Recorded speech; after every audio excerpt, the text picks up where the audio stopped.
All right, let's dive right into this explainer. Today, we're unpacking the ultimate story of the beautiful game.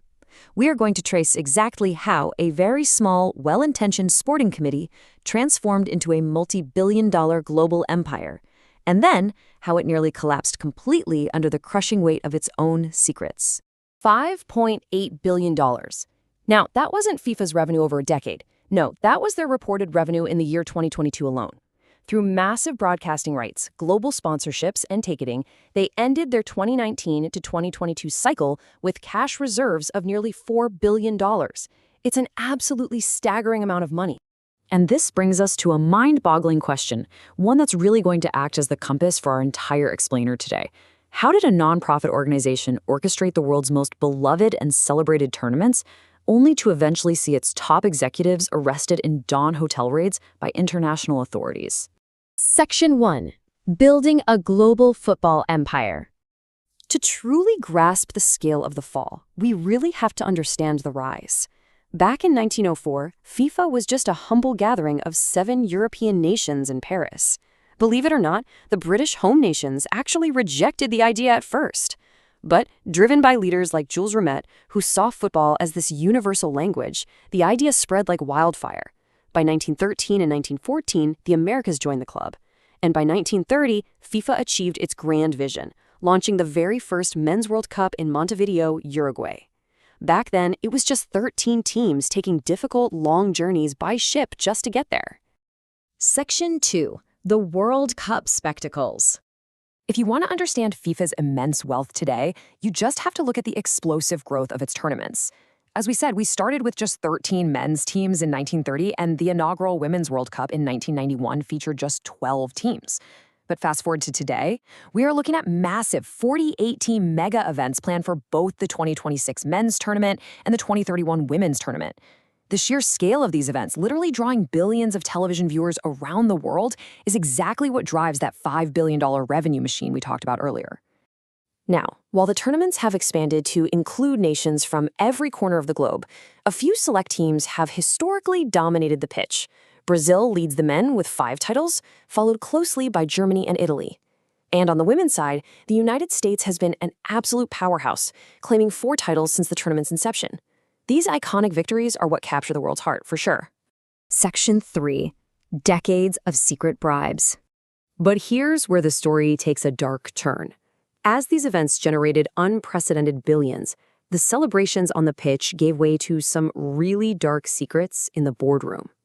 The former chairman of the English FA, Lord Triesman, summarized it perfectly when he bluntly stated that FIFA behaves like a mafia family. And as investigations would later reveal, this wasn't just hyperbole. He hit the nail on the head, highlighting a decades-long tradition of secret payouts hidden deep within the organization. Let's break down these mafia-style dealings, specifically looking at the infamous ISL scandal. When FIFA's marketing agency ISL collapsed into bankruptcy back in 2001, it exposed a massive shadow economy. We're talking over $100 million in secret bribes, funneled through front companies in places like Liechtenstein. These bribes went straight to the top brass, people like former FIFA president João Havelange, his son-in-law Ricardo Teixeira, and South American Federation head Nicolas Leos. And all of this was in exchange for lucrative sports marketing and television rates. You might be wondering, how on earth did this go on for so long? Well, a big part of the answer is that Swiss law actually didn't strictly penalize private sector commercial bribery before the year 2006. Because of that loophole, these executives operated with near impunity. Get this, when a $1 million ISL payment meant for Havelange accidentally crossed the desk of Sepp Blatter, who was general secretary at the time, he just returned it, later claiming he didn't know it was a bribe.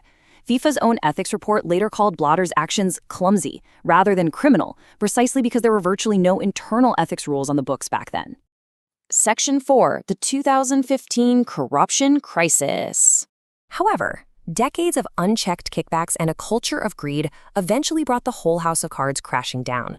And man, the unraveling happened incredibly fast. It started boiling over in December 2010 with a highly controversial awarding of the 2018 and 2022 World Cups to Russia and Qatar. Fast forward to May 2015, and the world woke up to dramatic dawn raids at the Boao Al Log Hotel in Zurich. the U.S. Department of Justice indicted 14 FIFA officials and marketing executives for $150 million in bribes. By that fall, Swiss authorities opened criminal proceedings against FIFA president Sepp Blatter himself, eventually leading to the suspension of Blatter and UFA head Michel Platini. And here is the real catalyst for change. The money threatened to walk away. Even FIFA's biggest, most loyal corporate partners couldn't look the other way anymore. Major sponsors like Coca-Cola, Visa, and McDonald's publicly demanded an immediate leadership change. Because when the sponsors revolt, the game literally stops. Section 5. Reforming the Beautiful Game.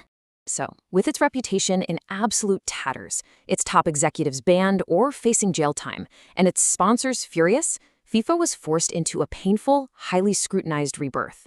They brought in the Independent Governance Committee to assess the damage. Led by anti-corruption expert Mark Peath, their conclusion was brutal but totally necessary. They confirmed that personal greed, woefully insufficient systems, and a total lack of ethical culture caused the crisis.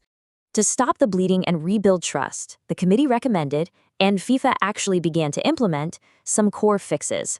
Step 1. Strict centralized integrity checks and vetting for anyone seeking an executive appointment. Step 2. A brand new, robust code of ethics backed by an independently run whistleblower hotline. And Step 3. Mandating competitive bidding for contracts overseen by external independent auditors. Basically, they had to drag FIFA's governance kicking and screaming into the 21st century. But as we wrap up this explainer, the Independent Governance Committee's report leaves us with one final lingering thought. They noted that changing a deeply entrenched corporate culture takes a lot of time.